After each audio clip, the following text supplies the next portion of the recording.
আসসালামু আলাইকুম। নিত্য নতুন মসজিদে নামাজ আদায় করার ধারাবাহিকতায় আজকের আসছি ঐতিহাসিক চরমোনাই। আজকের চরমোনাই মসজিদে জামে মসজিদে নামাজ আদায় করলাম। আল্লাহর কাছে শুকরিয়া, আলহামদুলিল্লাহ।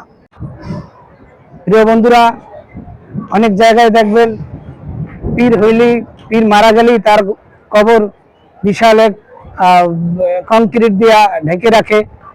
আর এখানে এত বড় দরবার, চরমোনাইয়ের মরহুম পীর সাহেব, দাদা পীর সাহেব, তারা শোয়া, তাদের কবর কত সুন্দর স্বাভাবিকভাবেই রেখেছে। আল্লাহর কাছে শুকরিয়া, আজকের এখানে আমরা নামাজ আদায় করছি। তাই আপনারা ইনশাল্লাহ আসবেন চরমোনাই, দেখবেন চরমোনাই একটা ভালো দিনই প্রতিষ্ঠান। এই প্রতিষ্ঠানে এখানে মহিলা মাদ্রাসা আছে।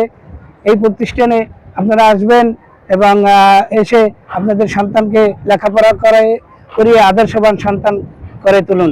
আসসালামু আলাইকুম। এটা হচ্ছে চরমোনাইয়ের উজুখানা, যেটা বড় মাহফিল